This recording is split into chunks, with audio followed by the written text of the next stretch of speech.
Bonjour, merci de me recevoir à cette deuxième édition de Kumaba. C'était déjà un grand plaisir pour moi d'avoir pu participer à la première qui était en présentiel et c'est avec honneur et engouement que je rejoins cette deuxième édition.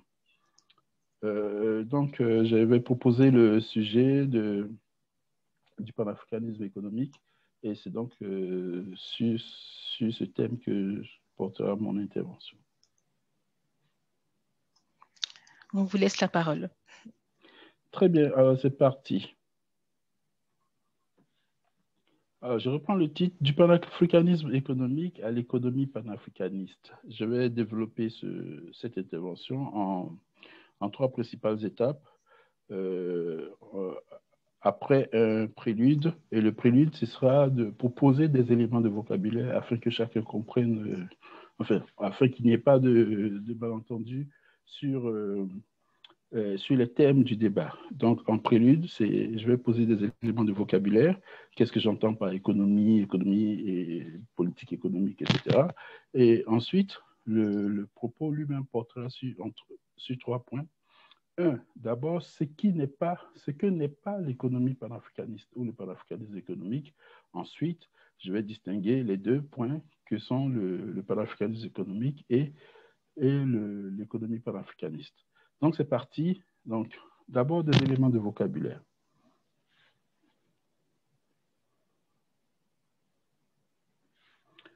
Alors, j'entends par économie l'activité de production de valeurs d'échange et de consommation de valeurs d'usage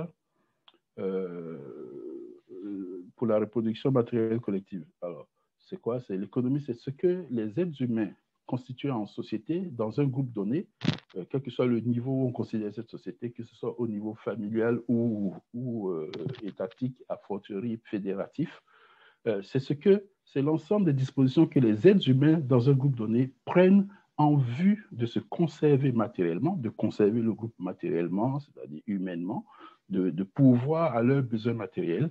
Et c'est ça qu'on appelle l'économie. Donc, et cette économie est caractérisée par trois activités, trois catégories d'activités: production, consommation, échange. Et bien entendu, ces activités supposent vraiment un groupe. Ces activités s'entendent dans le cadre d'un groupe humains, une société, une famille. Voici pourquoi un homme seul, sur une île déserte, peut produire pour lui-même, peut consommer ce qu'il produit, mais n'échangeant avec personne, il lui manque cette troisième condition pour qu'il soit en économie. Alors on parle d'autarcie plutôt que d'économie. Maintenant, sachant ce que c'est que l'économie, l'ensemble des activités menées par les êtres humains dans un groupe donné pour pourvoir à leurs besoins de reproduction matérielle, qu'est-ce que c'est que l'économie politique? Eh bien, ce sont les dispositions prises au niveau public pour favoriser ces modalités d'échange, consommation et production. Donc, l'économie publique, c'est ce que la puissance publique, ce sont les dispositions que prend la puissance publique pour favoriser l'économie. Donc, c'est, on va dire, l'intervention publique en matière économique. Donc, la politique économique, c'est justement le plan de cette intervention, le plan que la puissance publique met en place sur une période donnée pour administrer son intervention dans les matières économiques, c'est-à-dire les matières qui concernent la production, l'échange et la consommation. Alors, ayant posé ce préalable en termes de vocabulaire, plus ou moins technique, allons voir maintenant ce que n'est pas l'économie panafricaniste ou le panafricanisme économique. C'est ce que j'appelle l'économie Mundele. L'économie Mundele, c'est le système que nous subissons tous, et je vais essayer de caractériser ce système. Alors, mon propos à partir de maintenant se fonde sur un ouvrage que j'ai écrit à ce sujet, qui est intitulé Mikal Mbongo Benda, Histoire monétaire de la souveraineté politique en Afrique. C'est un ouvrage qui date de 2 ou 3 ans, où je rappelle que en matière économique, l'Afrique n'a rien à apprendre de personne, qu'elle est inauguratrice, évidemment, dans dans les institutions et pratiques économiques dont la monnaie est emblématique. La première monnaie connue dans toute l'histoire de l'humanité est une monnaie africaine, c'est le chat, et c'est ce que je rappelais dans le contexte du débat sur le franc CFA. Donc, qu'est-ce qu'une économie monétaire, qu'est-ce que l'économie Mundele? L'économie Mundele, elle est caractérisée, je la caractérise en la dénommant un système monéthéiste, c'est-à-dire un système où ceux qui produisent les signes monétaires sont les maîtres du jeu. On va voir rapidement décrit ce système. Donc, l'économie monéthéiste, elle est fondée sur la fiction selon laquelle les êtres humains, dans la recherche des moyens de leur reproduction matérielle, ne poursuivent que leur intérêt particulier. C'est la personne seule, individuelle, l'individu, qui est l'acteur économique par excellence dans la fiction paradigmatique des Mundele. Et donc, ça, c'est une vision proprement hérocentrique qui n'a rien à voir avec nous et on verra en quoi. Donc, dans l'économie Mundele, le boss, l'acteur fondamental, c'est l'être humain tout seul, comme une monade. Donc, un objet ou bien un acteur absolument seul, qui n'agit que pour son propre intérêt, pour son propre compte. Et la fiction, la mythologie, c'est que chacun agissant dans son propre intérêt et exclusivement dans ce propre intérêt, l'ensemble des agissements convergent miraculeusement vers un bien commun. Ça, c'est ce qu'on apprend dans tous les cours, dans tous les catéchismes d'économie Mundele, et c'est évidemment un gros mensonge théorique. Mais ce n'est pas le sujet ici, je vais juste caractériser pour en sortir. Et cette monade économique s'appelle Homo economicus pour ceux qui ont fait un peu d'études économiques et notamment de microéconomie. Premier point, donc, l'acteur économique essentiel dans l'économie Mundele, c'est l'individu possesseur. Deuxième point, cette économie est profondément esclavagiste. C'est très important de le noter et de le souligner fermement. L'économie telle qu'elle est conçue par les Mundele et telle qu'elle se révèle dans leur histoire millénaire est esclavagiste. Ça veut dire quoi? Que dans cette économie, il est arrivé pendant des millénaires que l'être humain lui-même soit un objet d'appropriation. Alors, j'ouvre une parenthèse. Voici pourquoi jamais, au grand jamais, me définissant comme panafricaniste, je n'adhérerai à l'économie Mundele. Jamais. Parce qu'une économie esclavagiste, nous sommes les victimes emblématiques d'une telle façon de concevoir l'économie. Nous ne pouvons donc pas adopter la doxa de nos bourreaux pour essayer de nous relever de cet holocauste. Donc, voilà. Mais c'est très important de le comprendre parce qu'il y a beaucoup de confusion à ce sujet. Donc, c'est une économie esclavagiste déterminée, pour parler comme Karl Marx, par l'exploitation de l'homme par l'homme. Ça fait partie, c'est le nanan, c'est consubstantiel à cette façon de comprendre l'économie qu'ont les Mundele. Et ce n'est pas quelque chose d'universel comme on peut le croire. Mais on va essayer de le faire croire. Donc, l'acteur essentiel, c'est l'individu possesseur, propriétaire. 2, cette économie est esclavagiste, c'est-à-dire qu'elle promeut l'exploitation de l'homme par l'homme. 3, elle est donc, je disais, monéthéiste. C'est une caractéristique que nous ne prenons pas suffisamment en compte et qui est vraiment fondamentale aujourd'hui. Cette économie, je la dis monéthéiste parce qu'elle est dominée par les gens, par une oligarchie de maîtres de la monnaie. C'est un groupuscule de familles identifiées, largement identifiées, documentées, qui maîtrisent les phénomènes monétaires dans l'économie des Mundele. Et ça aussi, ça n'a rien d'universel. Ça n'a pas été toujours le cas en tout temps et en tout lieu. L'économie monéthéiste ne supporte pas l'intervention de l'État, du souverain dans les affaires économiques, justement. Puisque les maîtres, ce sont les propriétaires de la monnaie, ces propriétaires de la monnaie n'ont pas intérêt à ce que l'État intervienne, prenne toute sa place dans la régulation des phénomènes économiques. Et donc, ils promeuvent ce qu'on appelle le laisser-faire. Le laisser-faire qui, en réalité, consiste dans la loi de la jungle du plus fort. Et les plus forts étant précisément les maîtres de la monnaie, ceux qui promeuvent ce laisser-faire. Cette économie qui expulse l'action publique ou bien qui la maintient dans sa portion la plus congrue est donc une économie privativiste ou en tout cas privatisée. Puisque ce sont les maîtres de la monnaie qui dirigent cette économie. Donc cette économie n'est plus régulée par une puissance publique, elle est donc privatisée. Ces institutions sont privatisées. Les banques centrales, nom du central que leur nom, ce sont des institutions privées. La BRI, la Banque des règlements internationaux, qui est la banque centrale des banques centrales, est une institution privée. Tout est privé. Bien entendu, on le conçoit aisément dans un contexte axiologique où l'être humain lui-même peut faire l'objet d'appropriation privée. On conçoit aisément que toutes les institutions qui administrent un tel système économique soient privatisées et que l'État, dans ces institutions, il soit lui-même en voie de privatisation, si ce n'est déjà le cas.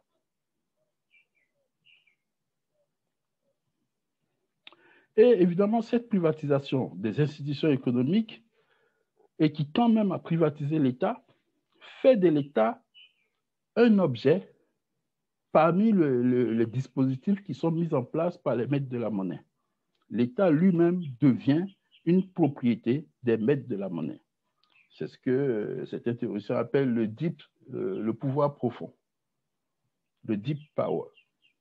Je vous renvoie à ces expressions, vous pouvez trouver des références à ce sujet. Donc, rapidement caractériser ce que n'est pas le panafricanisme économique. Ce dont je vais parler à partir de maintenant n'a rien à voir avec ce dont je viens de parler. C'est très précisément contre ce dont je viens de parler que va se poser ce dont je parle maintenant, à partir de maintenant. Donc, je rentre dans le panafricanisme économique qui est le principal objet de mon intervention. Qu'est-ce donc que ce panafricanisme économique? D'abord, qu'est-ce que le panafricanisme? Alors, le panafricanisme, c'est d'abord une attitude d'esprit. Alors, panafricanisme en français, inclin à isme, c'est attitude d'esprit. Donc, tous les panafricains ne sont pas des panafricanistes. Ils n'ont pas l'attitude d'esprit de qu'on dit panafricaniste. Ils peuvent être capitalistes et bien souvent, en matière économique, ils sont des ultralibéralistes. Ce qui est flippant. Alors, je crois qu'on n'enseigne pas l'histoire du libéralisme dans nos écoles. Mais bon, ça, c'est une autre question. Donc, le panafricanisme est une attitude d'esprit de résistance développée depuis le 15e siècle de l'ère Mindélé par certains Africains en réaction aux agressions féroces qu'ils subissaient de la part des esclavagistes. Le panafricanisme, c'est aussi une question de renaissance civilisationnelle de Muntu. Et s'agissant de la Renaissance, j'emprunte cette citation à José do Nascimento, dans son ouvrage excellentissime publié à l'occasion du cinquantenaire des soi-disant indépendances. Le concept de renaissance pour un peuple ne peut avoir d'autre signification que celle d'un retour à l'historicité. C'est, pour ce peuple donc, faire à nouveau sens en manifestant son aptitude à produire les conditions matérielles et immatérielles de sa propre existence. Excusez-moi, Popocla, de vous interrompre dans votre exposé. Je voulais juste notifier qu'on n'a pas de présentation à l'écran. Je ne sais pas si... je suis désolé, je pensais avoir partagé mon écran. Ben, je vais le faire. Merci. Ah, c'est vraiment dommage. Bon, OK.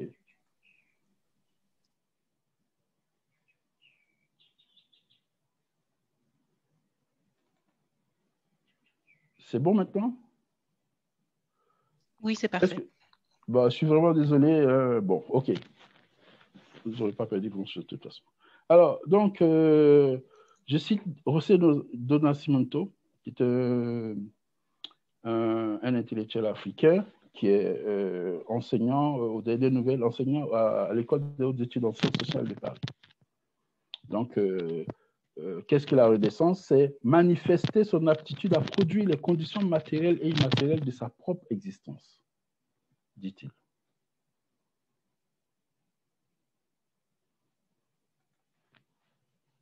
Alors, le panafricanisme économique, c'est très précisément aussi cela. C'est dans la sphère économique, dans la sphère de la reproduction des conditions matérielles sur l'existence, c'est donc prendre sa propre part, s'occuper soi-même de ses propres affaires en matière économique. C'est ça le panafricanisme économique.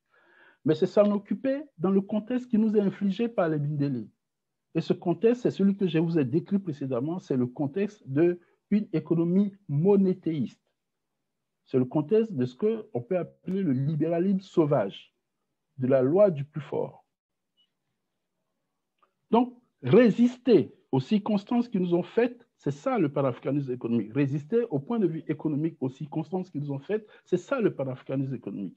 Donc, ce n'est pas encore établir nos propres règles du jeu, selon ce que nous avons hérité de nos ancêtres. C'est déjà nous sortir de la situation criminelle dans laquelle nous sommes plongés, précipités par des barbares.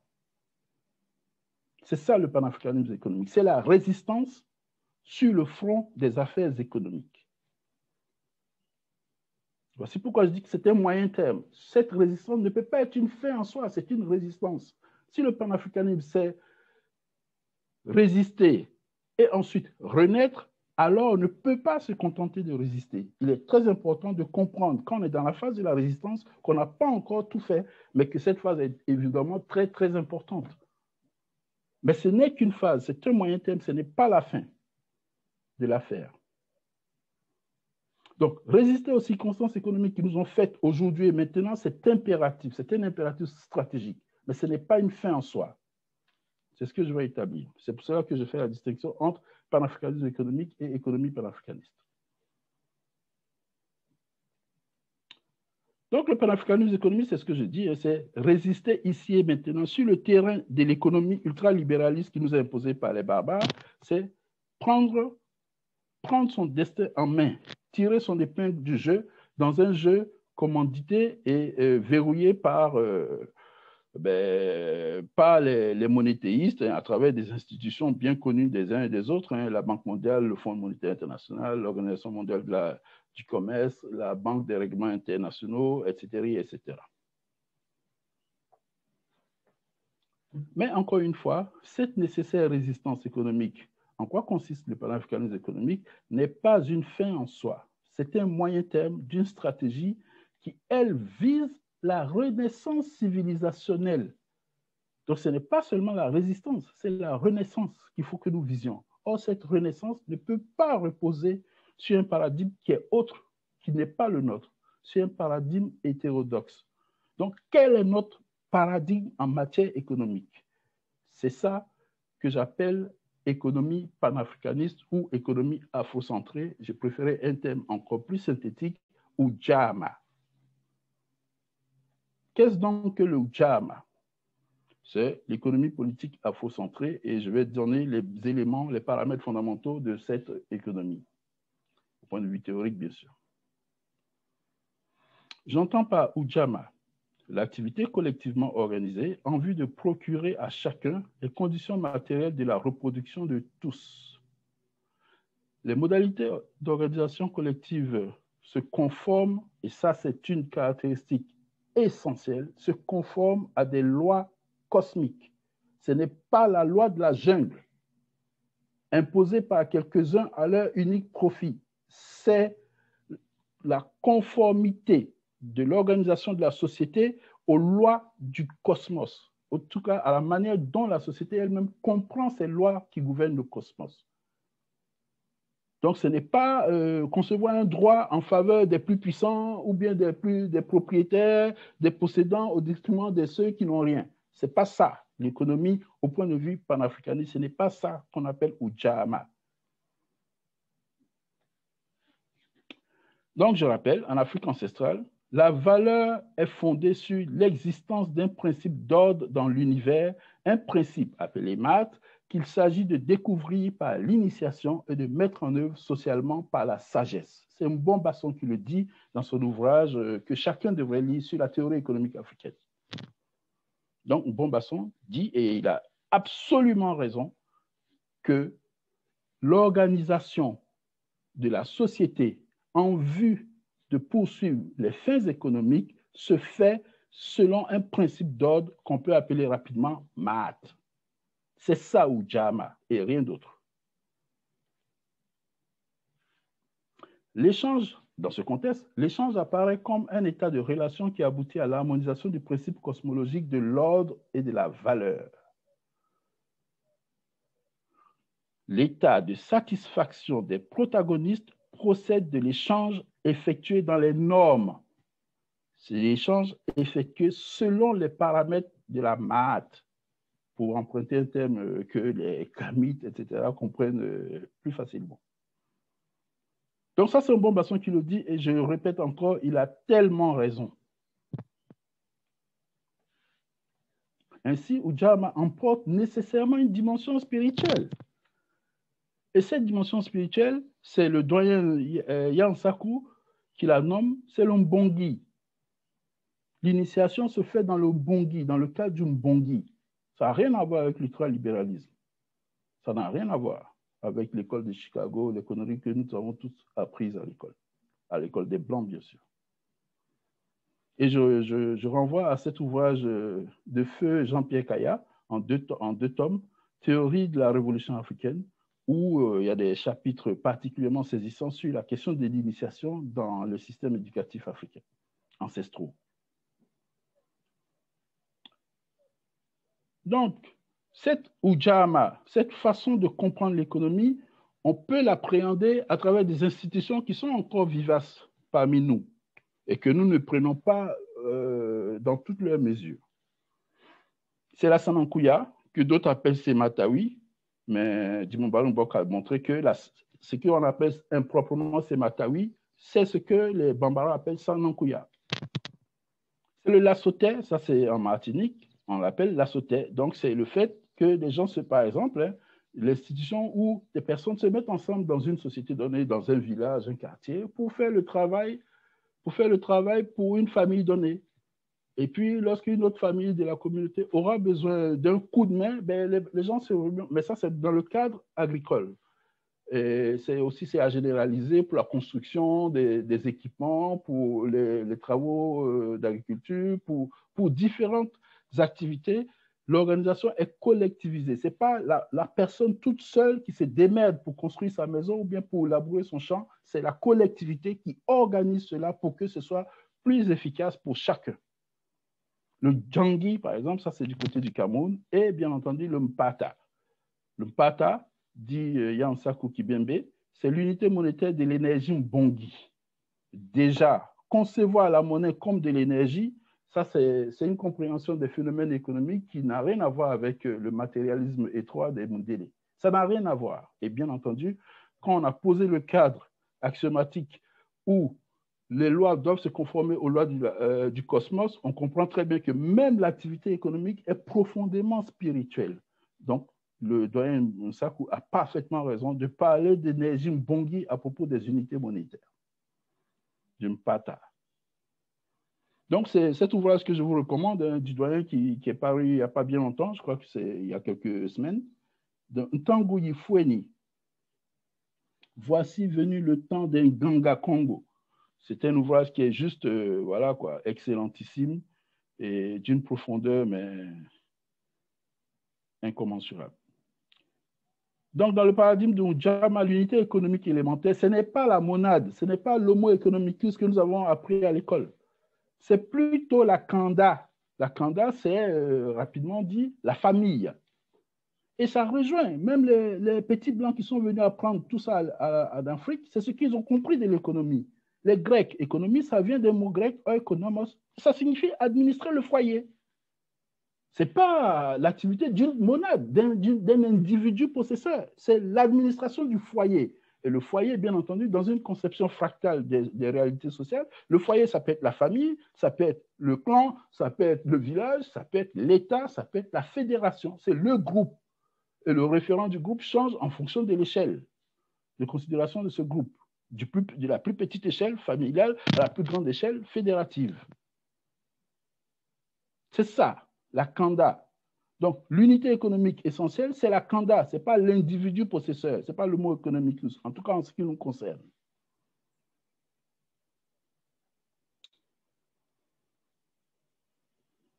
Donc, l'activité économique, ce sont des échanges, des activités de production, de consommation et d'échange qui se déroulent entre des Kandas, entre des familles, entre des foyers, et non pas entre des individus possesseurs, égocentriques.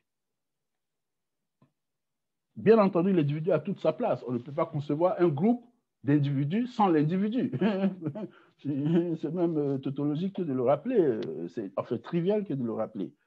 Un groupe est nécessairement constitué d'individus. Mais tout individu n'est pas un groupe, évidemment.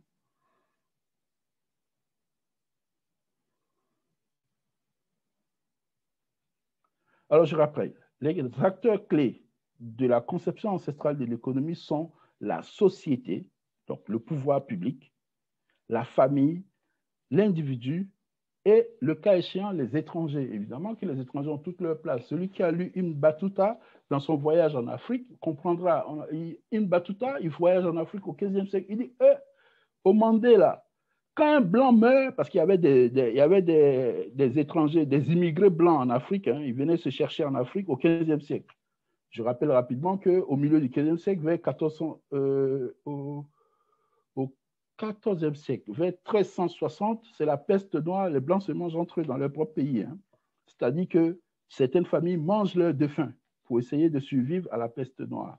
À cette époque, Ibn Battuta qui visite l'Afrique, je crois que c'est vers 1360, il dit que quand un blanc meurt chez les Mandés, chez les Mandékas, on garde ses objets matériels, on confie aux représentants des Blancs, on va dire l'ambassadeur des immigrés au Mandé, jusqu'à ce que les ayants droit de ce défunt viennent chercher leurs affaires. On ne va pas le spolier, etc. Donc, la place des étrangers est conçue tout à fait normalement dans l'organisation des relations, d'échanges, de production et de consommation par la puissance publique.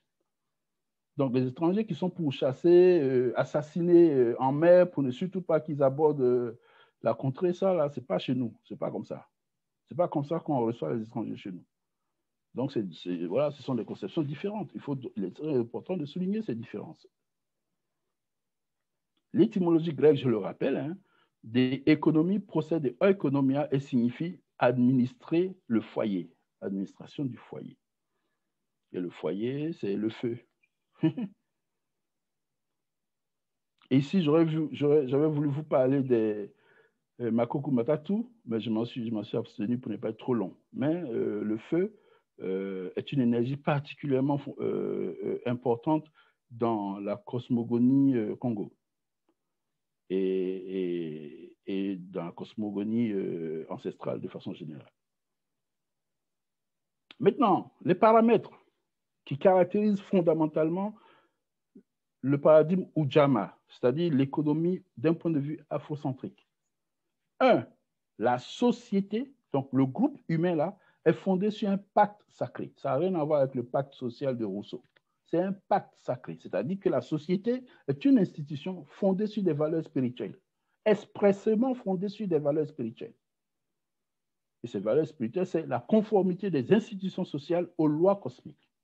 C'est ça le pacte sacré. Donc, quand on va à l'initiation, c'est pour introduire à la connaissance de ces lois cosmiques afin de mieux s'y conformer. Chaque individu est éduqué à comprendre à son niveau de compréhension, à comprendre les lois cosmiques pour conformer son comportement en société à ces lois cosmiques. Donc, le pacte sacré, ce n'est pas le contrat social, c'est le pacte sacré. Ensuite, l'inaliénabilité de l'être humain. L'être humain ne peut pas être objet d'appropriation privée par qui que ce soit. Ça, c'est clair et net. L'inaliénabilité de la terre-mère. Comment toi, tu viens de naître. La Terre avait 5 milliards d'années que tes premiers ancêtres n'étaient pas encore nés. Et tu arrives aujourd'hui, tu deviens le propriétaire d'une portion de cette terre qui t'a vu naître. Tu es le propriétaire de ta propre mère. Ça, c'est des bêtises des Blancs. vous comprenez très bien qu'on ne peut pas fonder des valeurs ancestrales sur de tels enfantillages. Des gens qui ont 300 000 ans de civilisation ont tellement bien compris les choses qu'ils ne peuvent pas les fonder sur des bêtises pareilles.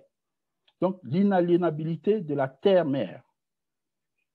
Ensuite, le monopole public de la monnaie, de tous les signes monétaires. Donc, cette économie ne peut pas être monothéiste parce que la monnaie, les institutions monétaires sont nécessairement publiques. Et qu'est-ce qui fonde matériellement le pouvoir de battre monnaie? Ce sont les ressources naturelles qui fondent ce pouvoir de battre monnaie. Et donc, pour que la terre, la monnaie soit publique, il faut que ce qui la fonde, ce qui en assure, en garantit la valeur au point de vue réel, il faut que ça aussi soit public. Donc, le monopole public des ressources naturelles est une condition nécessaire et sine qua non pour que le pouvoir public de la monnaie soit effectif et efficace. Voici donc ces 5 paramètres fondamentaux qui caractérisent l'économie ancestrale que j'appelle Ujamaa. Et je dis que l'inaliénabilité de la terre préserve durablement du risque de l'aliénabilité de l'homme, tandis que le monopole public des ressources naturelles garantit la pérennité du pouvoir public de battre monnaie. Bon, je vais l'expliquer assez rapidement. J'espère qu'il me reste encore un peu de temps.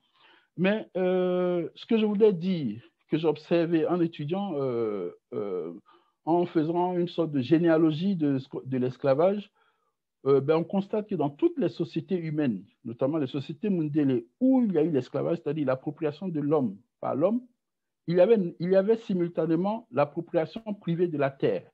Si toute la Martinique appartient à une famille, comment elle peut faire pour exploiter les ressources naturelles de cette Martinique dans un contexte ancestral où l'économie était essentiellement primaire, c'est-à-dire où la richesse matérielle était obtenue par le travail de la terre?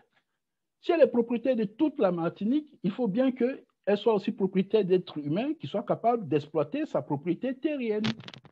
Donc, l'appropriation privée de la terre comporte en elle-même les germes de l'appropriation privée de l'être humain par l'autre, de l'homme par l'homme. Et ces 2 conditions n'ont jamais été réunies en Afrique. Tu ne peux pas être propriétaire de l'homme ni de la terre. Tu es le propriétaire des fruits de ton travail de la terre, mais pas de la terre mère qui t'a vu naître.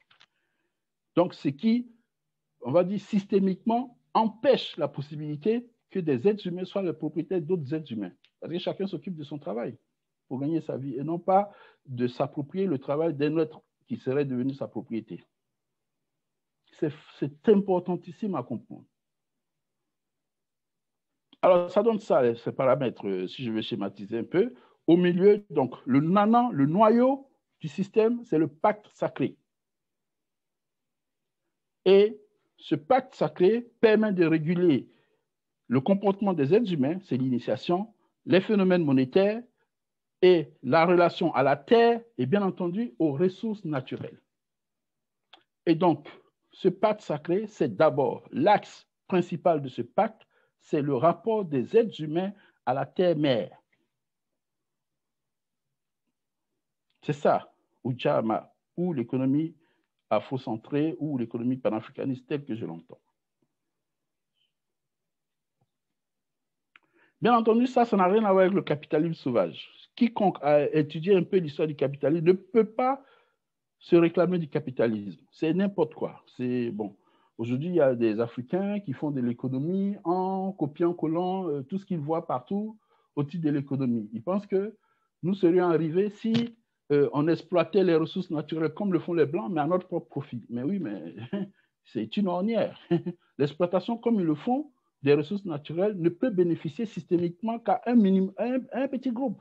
Que ce groupe soit blanc ou noir, à la limite, n'importe pas, importe peu. C'est que cela ne soit pas conforme aux lois cosmiques, c'est ça qui est le plus grave. Donc, je rappelle encore l'ouvrage dans lequel ces questions ont été exposées. Et j'insiste sur la constitutionnalisation de nos réserves de matières premières. C'est ça, la force. C'est ça, la base matérielle du pouvoir de battre monnaie.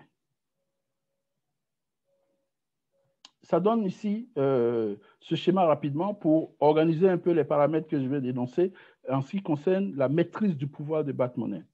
Un, les garanties réelles du pouvoir de battre-monnaie, je l'ai dit, ce sont les ressources naturelles. Deux, pour être maître de ses propres ressources naturelles, dans un contexte, nous sommes dans des siècles où les gens nous agressent militairement pour voler nos ressources naturelles. Pour être maître de ces ressources naturelles, il faut se donner les moyens militaires de les défendre. Ceux qui pensent le développement économique, comme ils le disent, sans considérer les moyens militaires pour garantir ce développement, ils s'amusent, ils se trompent, ils sont dans la distraction. Donc, les garanties réelles, ce sont les ressources naturelles, et la maîtrise des ressources naturelles suppose nécessairement des capacités militaires pour les défendre. Ensuite, une fois qu'on maîtrise ces garanties réelles, c'est-à-dire ces ressources naturelles, on peut émettre autant de quantités de monnaie que de nécessaire à l'économie pour fonctionner correctement. Sans en référer à qui que ce soit, mais cette émission, cette administration du pouvoir monétaire doit être l'affaire de la puissance publique, de l'État ou de la fédération d'États. Donc, la banque de l'État, ce que les Mundé l'appellent banque centrale et qui est en réalité une institution privée, la banque de l'État doit être véritablement une banque appartenant à l'État. Voilà. Donc, ça doit être une institution totalement, nécessairement et exclusivement publique. Ce n'est pas le cas aujourd'hui. Hein. Les systèmes bancaires, Mindele, tout est privatisé. Bon. Et bon, voilà, un peu, je pourrais revenir sur ce schéma s'il y a des questions qui m'y engagent. Mais je voudrais insister sur un autre point avant de terminer. Une fois qu'on a compris que le paradigme, ce n'est pas le même, une fois qu'on a acquis le pouvoir nécessaire pour implémenter notre propre façon de faire économie, il faut comprendre que cette façon de faire économie n'a de sens que dans un macro-système économique panafricain. Le panafricanisme, c'est ça aussi. Le panafricanisme, c'est la reconnexion du continent mère avec la diaspora. Donc, les questions économiques doivent être pensées aussi dans cette perspective géostratégique. C'est renforcer les relations de production, consommation, échange entre le continent mère et la diaspora dans une perspective vertueuse, dans une perspective, pour le dire rapidement, mahatique, qui profite aux deux sphères et qui profite globalement aux panafricains, où qu'ils soient sur la Terre. Nous sommes les plus nombreux désormais, nous sommes les plus riches en ressources naturelles. Rien ne nous empêche, au moins théoriquement, de concevoir un macrosystème qui privilégie les échanges économiques de production et de consommation entre le continent mère et la diaspora. Si on fait ça, et je rappelle rapidement, hein, c'est ce que les Blancs ont fait pendant tout le temps, hein, ce qu'on appelle aujourd'hui l'économie mondiale, ce sont les relations économiques entre les Blancs d'Europe et les colonies que les Blancs ont formées hors d'Europe. Les États-Unis, c'est une ex-colonie européenne, l'Argentine, l'Australie, etc. Donc, ce sont les échanges entre eux. Et puis, les autres sont un peu les invités à ces échanges. Tout le système économique dit mondial est organisé au profit de la suprématie blanche et c'est comme ça qu'il est organisé. C'est un macro-système au profit d'un projet de suprématie blanche. Ça, c'est clair et net.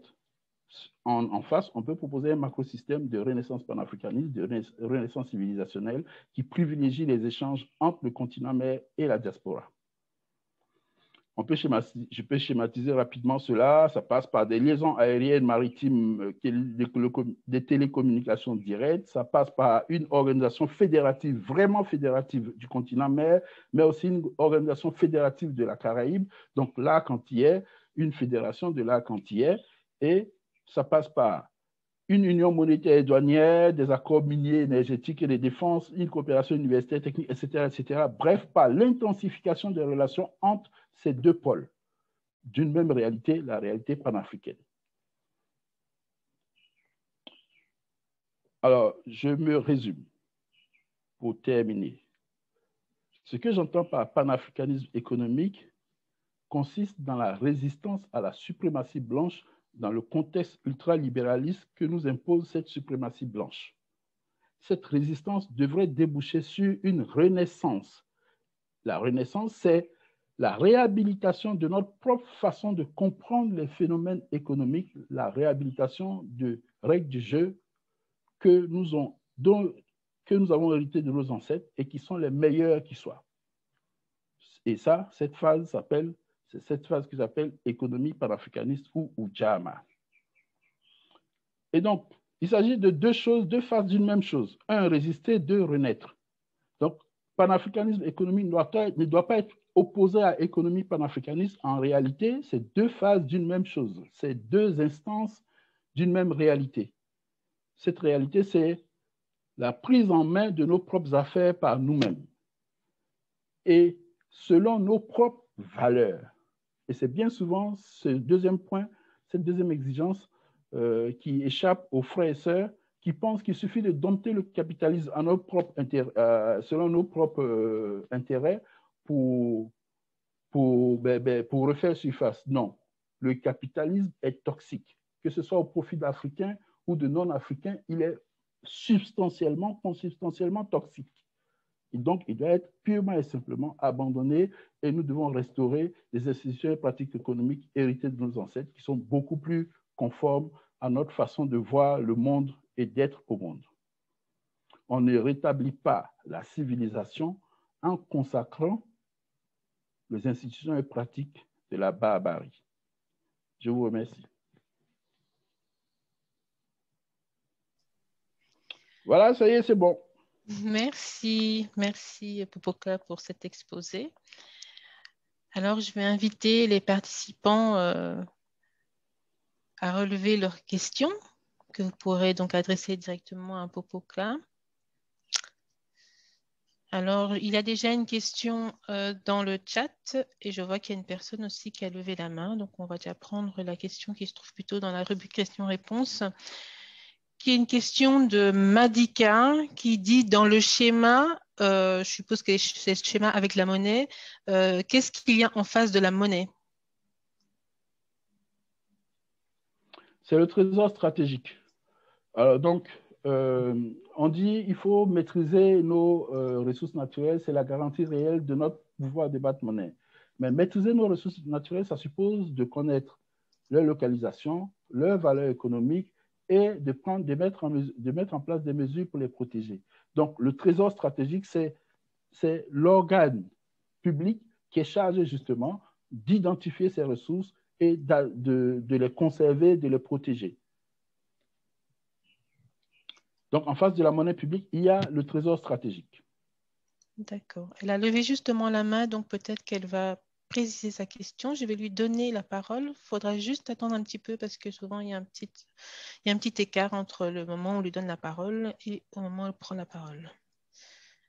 Madika, c'est à toi. Oui, vous m'entendez? Oui. Oui, très bien. Oui, c'était en fait, je prenais le dessin le schéma et où il y avait le Muntu, enfin le pacte sacré au centre, le Muntu, la terre-mère. Et voilà, je m'en doutais que c'était les ressources naturelles. Donc, j'étais en train de faire le dessin et comme je n'avais pas lu, j'ai juste vu pacte sacré, Muntu, terre-mère et la monnaie, don et troc et l'image a sauté. Donc, je me doutais que c'était les ressources naturelles, mais je voulais en être sûre, quoi, avant de le noter. Merci beaucoup. C'était très bien, c'était très, très explicite et je vous remercie parce que l'économie, j'en ai fait un peu au lycée, j'aimais pas du tout, mais là, j'adore. Merci beaucoup. Je vous en prie. Ce compliment. Alors, peut-être quelqu'un d'autre a une question? Sinon, moi, en entendant, j'en ai une. Vous avez mis en avant quelques concepts, en tout cas 4 que j'ai notés. Donc, bien sûr, la Sanankuya, la Sauté, Djangi et Pata, je pense. Donc, j'aimerais que vous reveniez un petit peu sur, en tout cas, la Sauté et Djangi. J'aimerais en savoir un peu plus sur ces deux concepts, si on peut appeler ça comme ça. Alors, le Lassotais, c'est le nom qu'a pris en Martinique et en langue martiniquaise, des pratiques qu'on trouve évidemment sur le continent qui sont héritées de nos ancêtres. C'est le fait de mutualiser le travail au profit de chaque membre du groupe. Donc, et là, c'est la mutualisation du travail dans le cadre des travaux agricoles. Ici, l'image qu'on voit, ce sont des personnes qui se sont réunies sur la parcelle d'une famille et qui lui donnent un coup de main, donc qui lui allouent du travail pour labourer sa parcelle afin qu'elle puisse s'aimer. Ça se fait quasiment partout où on trouve des Africains, ils fonctionnent comme ça. C'est mutualiser les ressources de travail en vue d'apporter à chacun ce dont il a besoin. C'est ce que les Blancs appellent aujourd'hui économie sociale et solidaire et que j'appelle Ujamaa. Mais l'économie sociale et solidaire, bon, ce n'est pas encore arrivé au niveau d'ingénierie sociale que nos ancêtres ont atteint. Parce que le Lassotais, on trouve partout. Que ce soit en Martinique ou en Afrique ou en Guyane. Donc, c'est ça, c'est la mutualisation du travail au profit d'un membre du groupe. Et bien entendu, les règles sont administrées par le groupe lui-même. Hein. On ne fait pas le Lassotais n'importe comment. Et bien entendu, c'est très codifié. Il y a des personnes qui sont chargées d'approvisionner en nourriture celles qui travaillent et d'autres qui chantent pour cadencer le travail, etc. Bon, ce n'est pas une petite affaire. C'est de la haute ingénierie sociale. Ça n'a rien à voir avec ce que les gens font. Quant au Djangui, c'est le nom que porte du côté du Cameroun une institution qu'on trouve partout en Afrique, qu'ailleurs on appelle Esusu, ça c'est du côté du Nigeria, ou Susu, c'est en Guadeloupe. Donc le Djangui, c'est la mutualisation de ressources financières cette fois-ci, au profit de chaque membre du groupe. Donc voilà, des personnes se mettent ensemble, cotisent et chaque mois, c'est un des membres de ce groupe qui reçoit la somme cotisée pour pouvoir ses besoins, pour investir, pour faire ce qu'elle veut. Comme les tontines. Oui, c'est ça, c'est ce que les Blancs appellent tontine. Et ils nous expliquent que c'est un Italien, je ne sais pas, quelque chose, tontini, qui a inventé. Bon, c'est une bêtise. Moi, j'appelle ça Djangui ou Esusu ou Susu. D'accord. Mais c'est ça, c'est ce que les Blancs appellent tontine. Voilà. Super, merci. Alors, je vois que Caro Mama a levé la main, donc je vais lui donner la parole.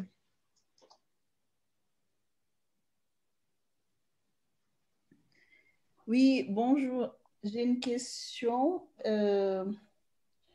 par rapport à toute la population africaine, mais je ne sais pas vraiment comment la formuler.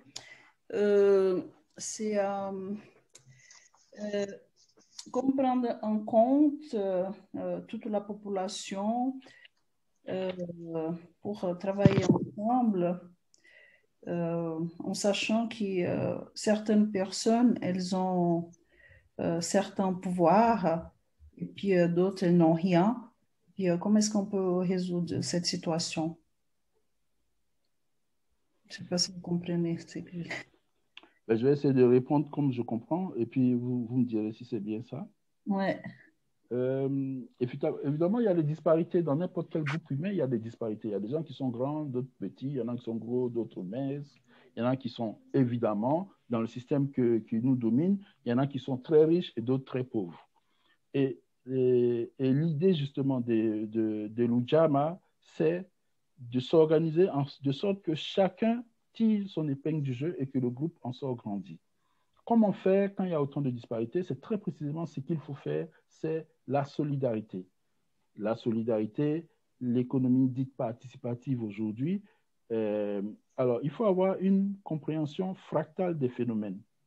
C'est-à-dire qu'à une échelle, quelle que soit l'échelle que l'on considère, c'est à peu près les mêmes lois. Mais ces lois s'adaptent à sa propre échelle. Si j'ai des amis avec lesquels je m'entends, avec lesquels on a généré une énergie que j'appelle la fraternité, qui est suffisamment forte pour supporter des initiatives économiques en matière économique, il vaut mieux que ce soit avec ses amis que je fasse mes affaires. Donc, on ne peut pas, d'emblée là maintenant, considérer une économie avec 1,5 milliard de continentaux et qui se mettent tout de suite ensemble et commencent à travailler de façon ordonnée, harmonieuse ensemble. Ils ne sortent pas déjà du Mbongi, ils ne font pas d'initiation, ils sortent tous des écoles des Mindélé, que nous tous avons subi. Donc, ils n'ont pas le paradigme que je viens d'exprimer, ils ne l'ont pas. Il s'agit pour nous de chacun à son échelle, avec ses proches, avec ceux avec qui il peut s'entendre, comprendre que c'est la solution et l'appliquer, c'est ça, c'est l'appliquer à l'échelle la plus petite possible en songeant toujours à ce que d'échelle en échelle, on arrive au macrocosme. Donc oui, c'est possible, ce n'est pas possible avec tout le monde et il est très important de repérer ça avec lesquels je peux commencer. Parce que chaque fois qu'il y a un groupe qui se constitue et qui démontre sa pérennité et son efficacité, il donne envie à d'autres de le rejoindre. Et c'est comme ça que de strate en strate, on arrive à faire un effet masse. Mais on ne peut pas d'emblée envisager cet effet masse. En d'autres termes, voilà, si vous êtes 3 ou 4 ou 5 ou 6 ou 7, commencez déjà. Et c'est votre exemple qui inspirera d'autres et qui vous suivront ou bien qui feront la même chose ailleurs. Et voilà, de groupe en groupe, on va créer les conditions générales d'un changement radical de perspective. Voilà. Merci. C'est bien ça, merci. Avec plaisir. Alors, j'ai une question qui a été donnée par Hossein Touré qui dit « Pouvez-vous revenir sur l'étymologie de Ujamaa ?» Oui, alors, je n'ai pas voulu rentrer puisque j'avais besoin d'être concis. Je me rends compte que je l'ai été peut-être un peu trop. Je n'ai pas voulu rentrer dans les détails. Ujamaa a été popularisé par le doyen Julius Nyerere. Et les gens ont appelé ça socialisme à l'africaine, ce qui m'insupporte évidemment. Mais bon, c'était dans sa perspective aussi, c'était un socialiste et il a considéré que le socialisme tel qu'il a trouvé dans la littérature Mundele s'apparentait à quelque chose, à un concept dans sa propre tradition ancestrale qu'on appelle Ujamaa. Et donc, c'est le doyen Julius Nyerere qui a donné une résonance internationale au concept de Ujamaa, mais en dévoyant un peu sa compréhension. Ujamaa, c'est un concept qui se suffit en soi. Ça veut dire quoi? C'est la solidarité dans l'action économique. C'est la solidarité pour construire une maison, pour faire un champ, se mettre ensemble pour faire des choses qui pourvoient aux conditions matérielles de notre reproduction collective. C'est ça Ujamaa.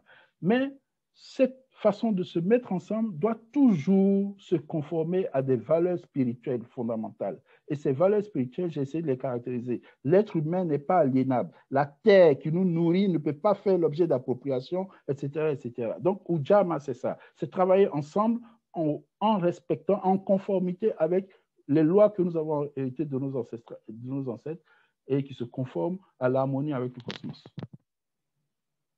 Donc, sur le drapeau Ujamaa, vous allez trouver, par exemple, je crois que c'est le 3e jour de la Kwanzaa, la fête que l'Afrocentricity International a popularisé, la fête imaginée par Malona Karenga. Je crois que c'est le 3e jour qu'on appelle Ujamaa, mais étymologiquement, Ujamaa, c'est ça, c'est le travail en famille, le travail collectif pour la reproduction des matériels de la société. Merci pour cette réponse. Alors, j'ai une question de Michel Zinzou qui a levé la main, donc je vais lui donner la parole.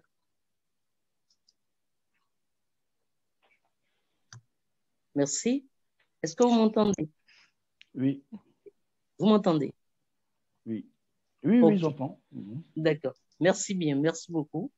Je ne vous connaissais pas du tout. C'est la première fois que je vois le nom Popokla. Je suis ravie de vous rencontrer cet après-midi.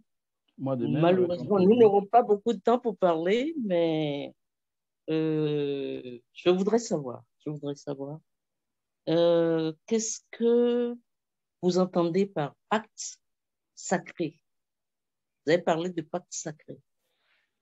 De quoi s'agit-il? Est-ce que vous pouvez mieux me l'expliquer? Je vais essayer de faire au mieux. Le pacte sacré, c'est Alors, c'est ce que on appelle rapidement la coutume, pour le dire comme ça. Alors, le pacte sacré, c'est des dispositions fondamentales qu'un groupe prend pour sa propre préservation, et ces dispositions sont d'ordre spirituel. Ce sont les valeurs spirituelles qui forment le groupe, sur lesquelles le groupe se base pour faire groupe, justement. Et ce que nous, on a appris, moi, j'ai fait un DEA de sciences politiques en France. Ce que j'ai appris, c'est le contrat social, c'est Tocqueville, la démocratie, etc. Et ce que j'ai compris en étudiant nos institutions et pratiques ancestrales, c'est que la société en Afrique se fonde sur non pas le contrat, les relations entre les personnes qui sont administrées par je ne sais pas quoi, c'est administré par des valeurs spirituelles que les uns et les autres reconnaissent comme étant fondamentales. C'est, on va dire rapidement, le culte des ancêtres. Par exemple, chez les Akans, je suis d'origine ivoirienne parce que je vois le nom Zensou là, ça doit être de ce côté-là.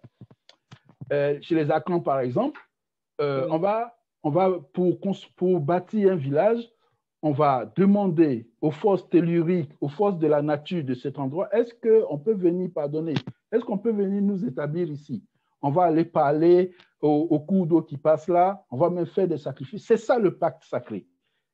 Et périodiquement, ce pacte est renouvelé par des rites.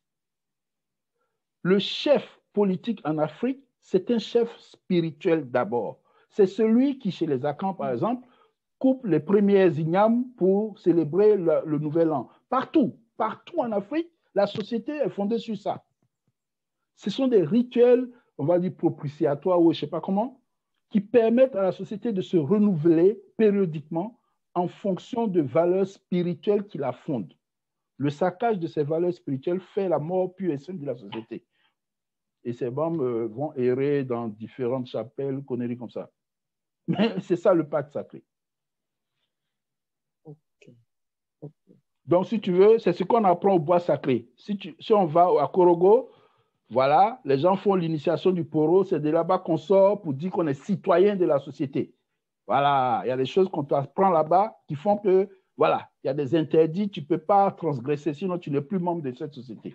C'est ça le pacte sacré. Ça n'a rien à voir avec le contrat social de Rousseau. Est-ce que vous avez un ouvrage qui en parle? Qui parle de ce sujet-là? Est-ce que... Alors, j'ai mieux compris ça avec un ouvrage d'Alain Ancelin. Je ne sais pas si on peut le trouver. Cet ouvrage est intitulé Samba. Samba, S-A-M-B-A, Alain Ancelin. Mais tout ce qu'on peut trouver chez Dika Akwabian Bonambela, tout ce qu'on peut trouver nous l'enseigne. En plus, Dika Akwa, il a ceci de spécifique, c'est que c'est un initié. Donc, ce dont tu parles là, il sait de quoi il parle. Il y a aussi les publications du doyen Youssouf Tata Sissé, notamment un ouvrage que je trouve là, vite fait dans ma bibliothèque, là, maintenant. Cet ouvrage, je ne sais pas si vous le voyez, La Charte du Mandé. La Charte du Mandé du doyen Youssouf Tata Sissé. Eh bien, ce qu'on appelle communément la Charte du Mandé, et le sous-titre, c'est « Du serment des chasseurs à l'abolition de l'esclavage », c'est un pacte sacré. Donc, la Charte du Mandé, là, la constitution du Mandela, c'est un pacte sacré. Et bien entendu, Dimombali nous a montré quelles sont les corrélations entre ce pacte sacré et ce qu'on appelle le Sematawi en Égypte ancienne. Depuis des millénaires, quand les Africains font société, c'est un pacte sacré qu'ils nouent d'abord. Et ce pacte sacré, on le retrouve par exemple à Haïti, hein, ce que les gens ont fait dans le bois, au bois Caïman. Ce n'est pas une petite histoire, c'est un pacte sacré. Quand ils sortent de là, ils sont préparés. Et ils affrontent l'une des meilleures armées européennes de l'époque et ils la battent quasiment à main nue. Parce que d'où ils sortent là, on ne peut pas. Ils sont prêts. Et nous, aujourd'hui, on veut faire des grandes choses, on n'est pas prêt, on est dans rien du tout. Bon, tu veux employer les armes de l'autre pour le combattre, mais tu es mort, c'est fini. Voilà ce qu'on appelle le pacte sacré. Ce n'est pas une petite histoire, c'est depuis des millénaires, c'est comme ça que les Africains font. On vient, on parle au fleuve, on verse de l'eau, on parle aux ancêtres, on verse de l'eau, on verse de l'eau. Quand on veut faire les vraies choses, c'est comme ça qu'on commence. On ne commence pas autrement. Ben, je suis absolument ébloui par votre exposé. Il y a beaucoup de choses dedans que je ne connaissais pas, mais bon, je suis ravie d'avoir maintenant accès à toutes ces choses-là. Je ferai en sorte que je récupère les livres. Je verrai avec l'équipe de Ndjelgi. Voilà. Merci à vous. Avec grand plaisir. Ouais. Merci, Michel. Donc, je vais donc prendre une question qui a été posée dans le chat. Une question de Bernard Jean qui dit « Qu'est-ce qui est mis en place par rapport à l'école, sachant que c'est la jeunesse qu'on doit former ?» Alors, faisons bien attention. Hein. Moi, j'ai distingué 2 temps. Alors, ça dépend de quel temps de référence. Est-ce qu'on est en résistance, donc en panafricanisme économique, ou en économie panafricaniste? En résistance, il s'agit de prendre les armes des gens pour essayer de nous en sortir. C'est donc comprendre le fonctionnement du système ultralibéraliste qui nous empoisonne pour retourner le jeu, pour dominer ces règles du jeu afin de nous en sortir vraiment. Donc, nos enfants doivent être bien formés aux réalités économiques, mais les réalités économiques de chez eux-mêmes. Voilà. Et pas, donc, ces réalités économiques sont empreintes de néolibéralisme, mais il faut qu'ils comprennent les règles fondamentales de ce néolibéralisme pour qu'eux-mêmes excellent dans la façon de tirer leur épingle du jeu. C'est ensuite, une fois qu'on a acquis du pouvoir économique dans le contexte qui est le nôtre, qu'on peut transformer ce pouvoir en un pouvoir qui est le nôtre. Je ne sais pas si je me fais comprendre. On nous a imposé un terrain, pour jouer dessus, il faut comprendre les règles. Il faut les apprendre sérieusement et les appliquer pour s'en sortir. Une fois qu'on s'en sort, on pose nos propres règles pour nous-mêmes.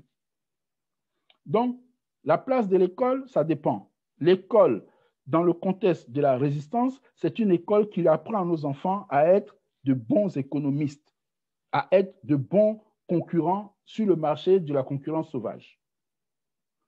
Après, la place de l'école dans le contexte d'une économie panafricaniste, cette place est dans le bois sacré. Ce n'est plus l'école telle que les Blancs nous l'ont apprise là, qui va fonctionner. C'est l'initiation telle que nous l'avons héritée de nos ancêtres qui va être rétablie, qui va être réhabilitée. Donc, ce n'est pas du tout les mêmes choses. Donc, il faut distinguer ces 2 phases. Aujourd'hui, là, c'est que nos enfants, voilà, ils apprennent l'économie, comment ça marche pour qu'ils s'en sortent. Mais demain, c'est que ces enfants sortent de cette économie, nous sortent de cette économie et qu'ils établissent leur propre économie, qui est celle que nous avons héritée de nos ancêtres. Voilà. Merci. Alors, je vais lire encore une question de Jean-Céric Eboza, qui est une double question, on va dire. D'après votre expérience, où en est la nation Mboka, entre parenthèses africaine, sur ce parcours de résistance et renaissance? Ça, c'est la première question. Alors, ça, c'est très intéressant. Alors, on le ressent aujourd'hui. Hein. Moi qui suis dans ces questions depuis une bonne vingtaine d'années, plus de 20 ans, la phase aujourd'hui, c'est celle de la résistance économique. Pendant longtemps, on a été ébloui par la redécouverte de notre histoire, à quel point elle est grandiose depuis des millénaires, parce qu'on nous a embrouillés, nous a fait croire 1001 choses. Très bien. Aujourd'hui, là, une fois qu'on a compris que nous sommes les descendants des bâtisseurs des pyramides, nous avons d'autres pyramides à bâtir. Là, aujourd'hui, ici et maintenant. Et c'est ça le défi. Quel est le moment? C'est ça. Aujourd'hui, de plus en plus de jeunes qui s'engagent dans les pas du panafricanisme comprennent que le terrain, le front de la bataille, en quoi consiste l'économie, est trop déserté. Présentez-moi une seule figure du panafricanisme qui ait pris des initiatives économiques d'une certaine importance. Nous tous, on végète dans, voilà, dans le règne de la vacuité ou bien de la faiblesse opérationnelle. Ça ne va pas. Donc, c'est ça le défi à relever. C'est que des vrais bâtisseurs, des Marcus Garvey renaissent parmi nous pour reprendre le flambeau où Garvey l'a laissé. Chacun se souvient, se rappelle que Marcus Mosiah Garvey était, c'est pour cela que j'ai mis son visage quand on commence pour entamer le chapitre sur le panafricanisme économique. Marcus Mosiah Garvey est le seul militant qui ait fondé des organisations économiques, on va dire un oligopole économique, qui a créé jusqu'à 600 000 emplois directs et indirects. Il l'a fait il y a un siècle.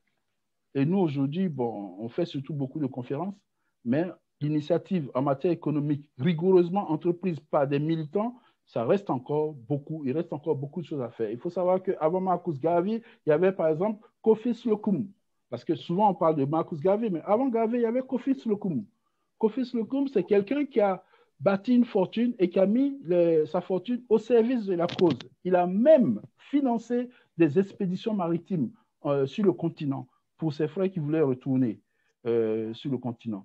Donc, il y a dans le panafricanisme, de façon générale, un volet de militantisme économique qui était mis en sourdine depuis tant d'années et qui revient. Je pense plus récemment à Moshood Abiola au Nigeria, qui a été probablement assassiné parce que c'est l'un des militants qui affichait ouvertement son panafricanisme et qui était particulièrement fortuné. Voici un peu où est-ce que nous en sommes. Nous devons reprendre le flambeau sur le terrain économique après avoir brillé sur d'autres terrains. Alors, sa deuxième question était: comment voyez-vous l'avenir? Êtes-vous optimiste ou pessimiste? Avez-vous un rêve à partager avec nous sur vos perspectives? Alors, ce n'est pas un rêve, hein, c'est justement de la prospective. C'est même pas un rêve. Oui, je pense que dans une génération, c'est-à-dire dans 25 ans maximum, d'ici 25 ans, nous aurons repris du poil de la bête. Il faut savoir que la décennie 2010 est à marquer parce que c'est la décennie qui consacre la reconstitution du potentiel démographique du continent. Avant les déportations transatlantiques, Louise-Marie Diop-Maes estime que la population africaine, à l'orée du XVe siècle, est aux alentours de 600 à 800 millions d'habitants. Quand les Blancs viennent nous agresser, cet holocauste, à la fin du XIXe siècle, la population est aux alentours de 150 millions d'habitants. Donc, 150 millions de gens réduits dans la misère, dont les ressources naturelles sont pompées par les autres, qui sont régulièrement agressés, bombardés, etc., de 150 millions à la fin du 19e siècle, nous sommes arrivés à 1 milliard d'habitants en 2010, à partir de la décennie 2010. Et donc, nous avons reconstitué 100% de notre potentiel démographique à partir de 2010. Depuis cette période, c'est devenu irréversible parce que la renaissance ne peut pas être amorcée s'il n'y a pas les ressources humaines pour l'implémenter. Et aujourd'hui, nous avons le pouvoir démographique pour nous relever de tout. Ce n'est pas Ebola ni Covid, conneries qui vont nous arrêter. Donc, je pense que ce n'est même pas de l'optimisme. C'est-à-dire quelqu'un qui étudie vraiment nos affaires là comprend que, voilà, l'Afrique, et d'ailleurs, c'est l'un des titres des conférences que je donne, l'Afrique est la première puissance économique mondiale de demain. C'est-à-dire, nos enfants, moi, mes enfants, le plus âgé à 17 ans, ils vivront dans un monde où l'Afrique sera l'épicentre. Et ça se voit aujourd'hui, hein, vous allez prendre différents paramètres macroéconomiques pour constater que, voilà, ce n'est pas une histoire d'optimisme ou de rêve, c'est la réalité. Simplement la réalité considérée d'un point de vue prospectiviste. Voilà. Donc, Je suis serein par rapport à l'avenir de l'Afrique. Je suis serein. Simplement, voilà, comme les choses ne se font pas toutes seules, il faut surveiller, il faut rajouter toujours du bois pour que le feu prenne et qu'il ne s'éteigne jamais et qu'il prenne partout. C'est tout ce qu'il y a à faire. Mais c'est irréversible, j'en suis totalement convaincu. Donc, Jean-Céric vous remercie en tout cas pour la réponse à vos questions et certainement pour votre exposé. Donc, comme il a fait un autre petit message à ce sujet, donc je me permets quand même de le lire. Et je vais donner la main à Souleymane. Un petit instant, je lui ouvre le micro. Micro activé. Toi, Souleymane. Souleymane? Oui, bonjour. Bonjour, Bonjour. Popo. Bonjour, cher frère. Bien, comment tu vas? Ça va très bien, merci. Ok, dis-moi, la question que je veux te poser est la suivante. Tu as parlé de pacte sacré. Moi, je me souviens, étant petit, donc originaire de Guinée, d'un village qui s'appelle Koya, 50 km de Conakry. Tout ce que tu racontes là, ça se faisait. Mais aujourd'hui, ça n'existe plus. Ça n'existe plus. On a plutôt tendance à prendre conseil auprès des ONG qui viennent nous expliquer comment il faut faire les choses. Et on a oublié tout ce qu'on faisait avant. Alors, ma question est, qu'est-ce que tu proposes? Quelles sont les solutions, d'après toi, pour pouvoir revenir à ces choses-là qu'on connaissait? À savoir, moi, quand j'étais petit, je voyais quand quelqu'un avait besoin de faire son champ, on allait tous, on l'aidait, sa case, sa maison, tout le monde y allait. Et tout ça, c'est fini. Donc, comment est-ce qu'on peut convaincre les gens de revenir à ce qui se faisait avant? Ah, superbe. Alors, il faut comprendre une chose.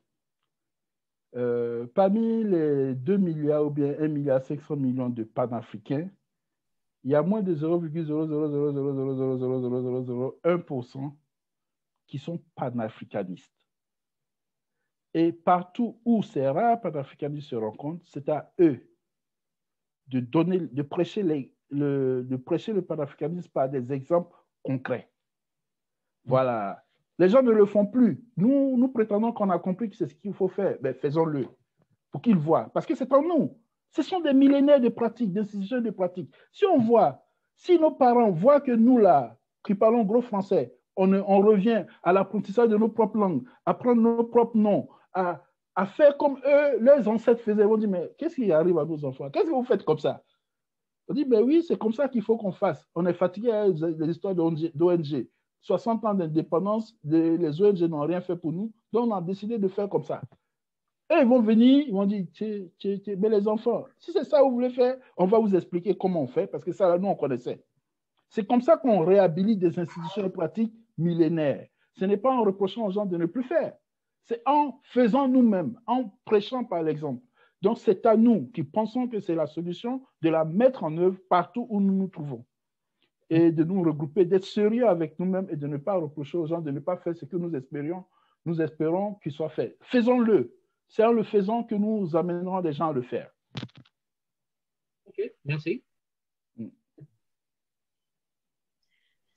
Alors, je vais donner la parole à Jean-Céric Eboza, puisque vous avez répondu à sa question juste avant. Je pense qu'il va ajouter quelque chose.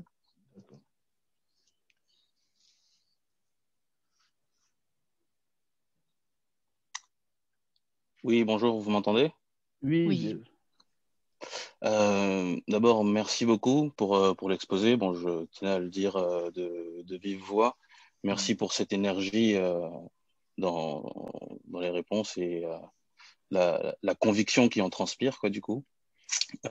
Surtout aux réponses sur les perspectives. Je voulais en fait juste poser une question pour peut-être préciser votre réponse sur.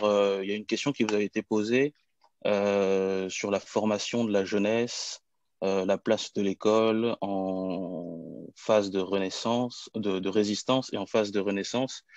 Donc vous disiez que en phase de résistance, l'école, on va dire, des Mundele était très intéressante pour être de bons concurrents économiques, et le bois sacré fondamental en termes en phase de renaissance. Vous n'avez pas forcément mis en évidence ou parlé du bois sacré dans la phase de résistance. Est-ce pour dire que c'est peut-être moins fondamental dans cette partie-là enfin, je pense pas, mais c'était pour que vous puissiez peut-être préciser un peu sur ce point-là. Je ne sais pas si c'est clair ma question. C'est très clair. Alors, évidemment, quand on séquencer le flux de notre histoire, ça amène toujours à commettre des erreurs. Effectivement, il n'y a pas une chose qu'on va faire sans faire l'autre, et puis, bon, non.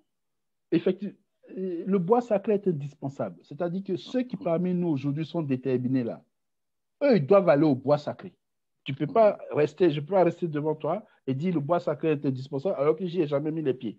Ceux qui sont vraiment déterminés, qui dans la phase de la résistance vont nous amener à shifter, à changer à renverser la table, doivent aller au bois sacré. Mais dans l'autre phase de la Renaissance, ce n'est plus se cacher ou bien aller 2 à 2 au bois sacré. C'est la population entière. Le bois sacré devient une obligation pour tout le monde. C'est-à-dire, c'est le lieu de passage obligé pour toutes les générations. Ça devient quelque chose de massif, ça devient le système normal. Mais aujourd'hui, dans un système dominé par l'école Mundele, le bois sacré, c'est pour ceux qui parmi nous ont compris leur mission et vont là-bas pour prendre les armes miraculeuses, dirait Aimé Césaire, en vue d'accomplir cette mission. Donc, on ne peut pas demander à 98% des Maliens qui sont musulmans d'aller au bois sacré. Ça, ce n'est pas là, bon cherche. Mais ceux qui pensent que c'est le bois sacré qui va nous en sortir de cette histoire, c'est eux qui doivent y aller et y prendre là-bas les moyens de changer la situation pour que dans la deuxième phase, tout le monde comprenne à quel point c'est juste naturel de revenir à nos affaires et d'abandonner les conneries des gens. Donc, c'est ça. Le bois sacré, ce n'est pas demain, c'est maintenant. Mais c'est maintenant pour, on va dire, l'élite du combat, pour ceux qui sont en tête du combat. Et demain, c'est pour toute la masse, c'est pour tout le monde, parce qu'on l'aura généralisé, on l'aura rendu obligatoire pour tout le monde. Mais aujourd'hui, c'est pour les quelques-uns. Et il y a de plus en plus, je le constate enfin, sur les réseaux sociaux, de plus en plus de jeunes Africains qui s'orientent vers ça, qui vont rencontrer les Comians en Côte d'Ivoire, rencontrer les Comores au Mali, qui s'organisent, qui sortent de nulle part, de partout, pour aller dans des cérémonies ancestrales, que ce soit au Cameroun, etc. Il y a de plus en plus, et il y aura bientôt une masse critique de ces gens-là qui retournent dans la reconnexion ancestrale, et c'est eux qui seront l'élite du combat dans la résistance. Et c'est eux qui vont implémenter la Renaissance. Ce n'est pas Laurent Gbagbo, on vient le trouver dans son bunker avec une Bible à la main. Lui, son combat s'arrête là. Tu ne peux pas combattre les gens qui t'ont donné la Bible avec la Bible. Ce n'est pas possible. Tu vas t'arrêter là. Quand ça devient dur, là, leur Dieu choisit son camp et ça ne peut pas être le tien. Voilà. Le tien, là, c'est tes ancêtres. Je donne cet exemple trivial en caricaturant, mais c'est exactement de ça qu'il s'agit. Merci beaucoup. Alors, je vais donner la parole à Dibambari Mbok. Oui, alors, bonjour, est-ce que vous m'entendez? Oui, très bien, chef. Oui, parfait. Alors, je commencerai par remercier le grand frère Popokla pour son brillant exposé. J'ai dépris un peu en cours, mais je suis sûr que ça a été comme d'habitude de toute façon. Et puis, j'entends les commentaires, c'est certain. Ça, c'est la première chose. La seconde chose, je commencerai par un commentaire suite à une question que j'ai entendue, la question de Souleymane, qui a parlé de ce qui se faisait avant, de ce qui ne se fait plus par rapport notamment à la solidarité qui se faisait dans les pays africains, les sociétés africaines, etc. L'un des points essentiels sur lequel repose cette solidarité, parce qu'elle n'est pas spontanée, il faut le savoir, ce sont les classes d'âge, les associations des classes d'âge. Au Mali, ça s'appelle les TONG. Et ce sont ces associations qui organisent la solidarité, associations qui répondent de la Sanankunya. Donc, c'est une question de paradigme. Mais si ça ne se fait plus, parce qu'on abandonne la Sanankunya, c'est-à-dire l'alliance cathartique, en fait. Il faut le savoir, parce que les obligations naissent des alliances. Et ces alliances dans les sociétés des classes d'âge sont immédiates, puisque ton frère ou ta sœur, enfin, généralement, c'est les hommes et les femmes sont séparés, mais ton frère de classe, c'est ton frère plus que ton frère qui est né du même utérus, il faut le savoir. Donc, les obligations à ce niveau-là sont beaucoup plus éminentes, il faut le savoir. Donc, si ça doit se faire, c'est à cette condition-là, c'est-à-dire de comprendre ce que c'est qu'une classe d'âge, donc, et naturellement, les rituels qui vont avec et les pactes qui engagent les uns et les autres, qu'on ne peut pas briser. Voilà, ça me paraissait intéressant. Maintenant, je veux poser une question au grand frère, mais pas directement liée à cette communication parce que j'estime qu'il a dit suffisamment de ce point de vue. Moi, je veux entendre autre chose. J'ai sous les yeux un de ses ouvrages, je ne sais pas si vous en avez parlé, intitulé Moko Moko Moko Yere Yere, Muntu est un être de vibration, dans lequel, à la page 75, il dit ceci. Le titre, c'est Kuma, maître du son et du signe. Et il dit, enfin, en tout cas, il cite un passage, la particularité même du son et la propre intonation des vocables égyptiens retiennent en elles-mêmes l'énergie des choses qu'on nomme. Alors, moi, je voulais avoir un petit commentaire de sa part vis-à-vis de ces questions, puisque ça touche également, évidemment, le domaine économique, évidemment, puisque les mots que nous prononçons, hein, capitalisme, etc., bon, ont une influence paradigmatique. Donc, moi, je voulais avoir son avis là-dessus et puis qu'il nous dise un peu, qu'il élargisse un peu, justement, ses perspectives vis-à-vis de ces questions. Alors, merci. Ah bah oui, bah, c'est exactement ça. Et évidemment, alors là, on revient à un domaine qui t'est cher, c'est l'importance de la langue dans nos affaires. Voilà, la langue là, les mots, et c'est le doyen Sakou qui me l'a fait le mieux comprendre ces derniers temps, les mots sont comme des particules dans notre compréhension des phénomènes linguistiques. Et si tu fais vibrer correctement les particules, ça génère la réalité physique.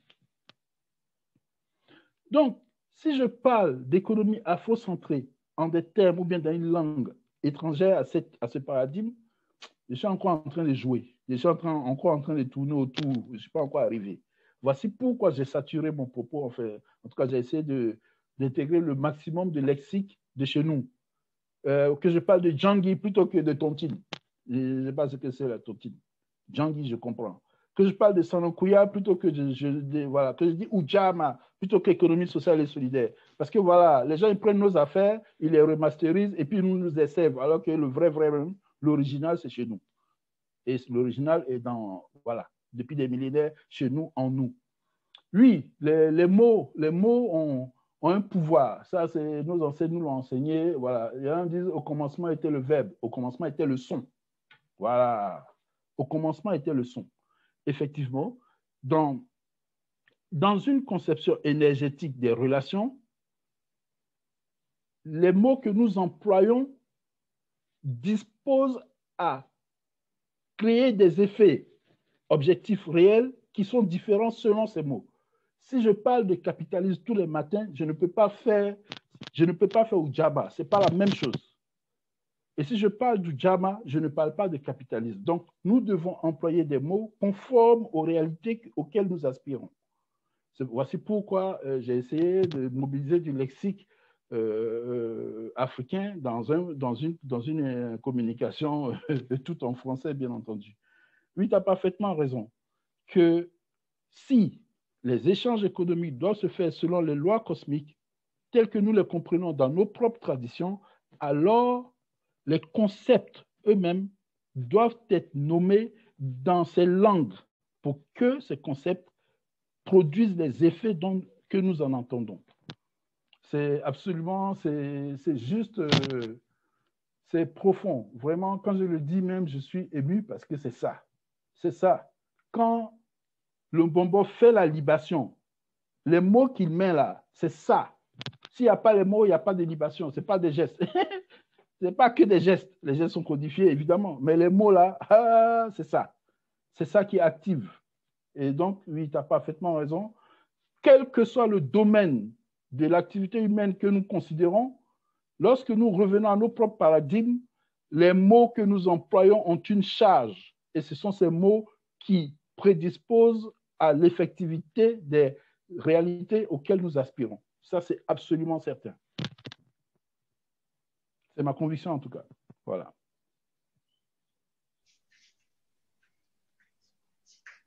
Merci. Merci beaucoup pour cette réponse. J'ai encore une question posée par Pauline Mafuta qui demande « Que pensez-vous des panafricanistes qui sont dans les religions abrahamiques ?»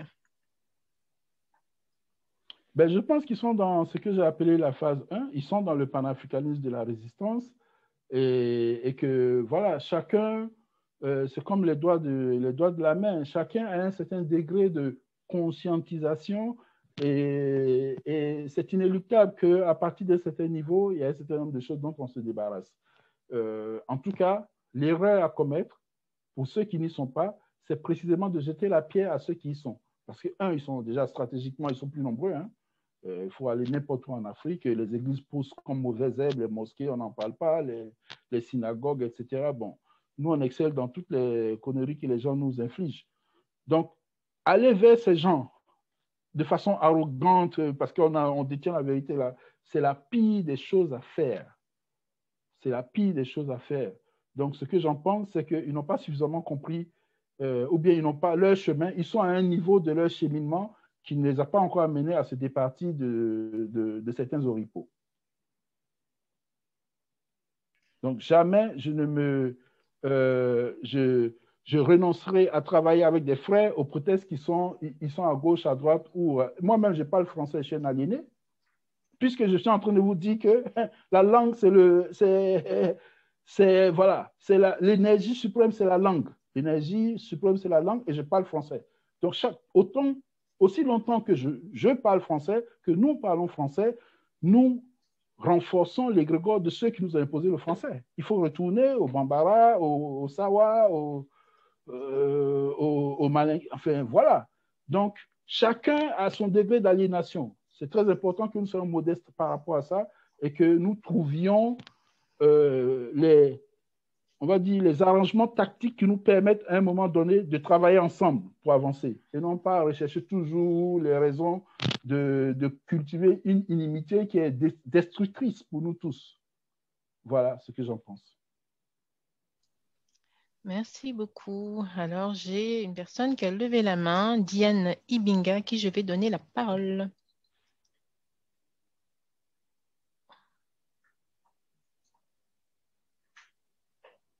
Allô, vous m'entendez?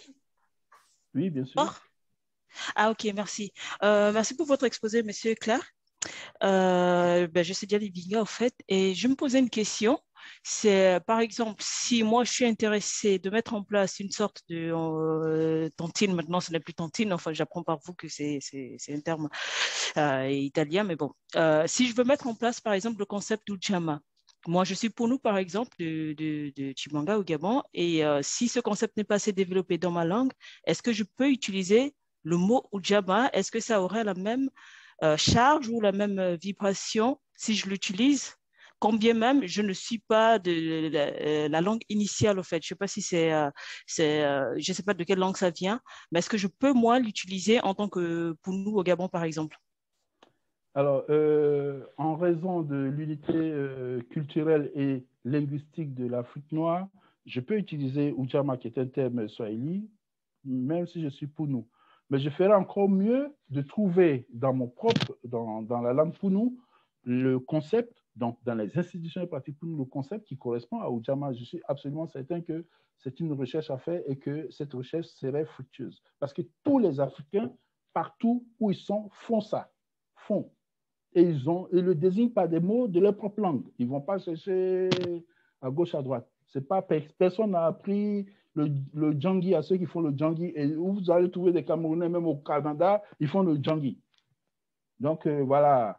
Donc, oui, je peux utiliser à défaut Ujamaa parce que il y a une unité linguistique radicale de l'Afrique qui fait que Ujamaa, étant un terme du lexique africain, est aussi pour nous.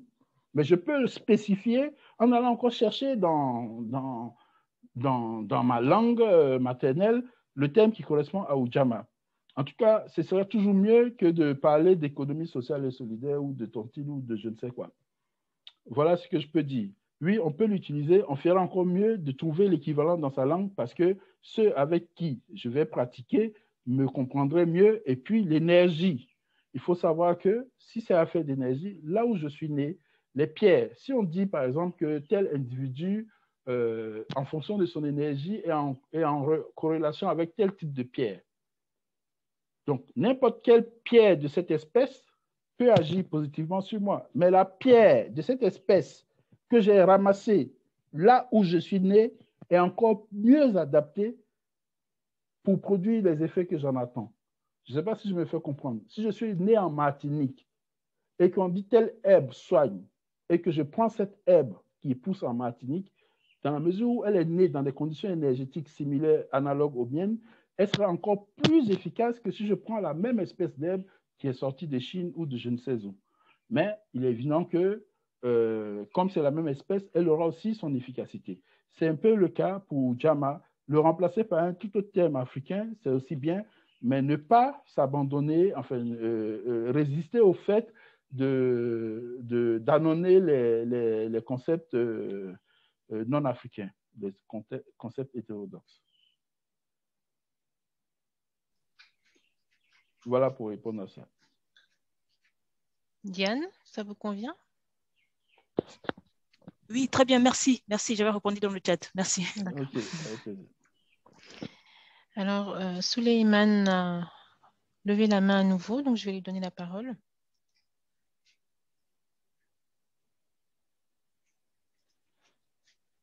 Oui, je ne sais pas si vous m'entendez. Oui, je suis sûr. Oui, alors, oui, je voulais juste réagir par rapport à ce que je disais tout à l'heure, et Dibombari a amené un commentaire là-dessus. Ce que je voulais dire, c'est que je pense que chez nous, ce n'est pas tant le problème de Sanankuya qui existe toujours. Hein. Ça, par contre, c'est quelque chose qui existe toujours, qu'on connaît. Mais je pense que c'est plus par rapport à le terme que tu emploies, Popo, c'est le retour au bois sacré. De plus en plus d'anciens sont en train de partir et les jeunes ne s'y intéressent pas vraiment. Si je prends ceux de ma génération, moi j'ai 57 ans, il n'y en a pas beaucoup hein, qui sont vraiment initiés à ça. Donc, la question, c'est étant donné qu'on ne revient pas trop vers ce bois sacré-là et que les anciens partent de plus en plus, là, je pars en Guinée bientôt, justement parce que j'ai un de mes anciens qui est parti. Comment faire? Voilà, comment faire? C'est surtout moi cette grosse question entre la disparition des anciens et les jeunes maintenant qui ne s'y intéressent pas vraiment. Comment faire? Comment attirer les gens vers ça? Vers toutes nos traditions? C'est la grosse question pour moi. Voilà, c'est tout.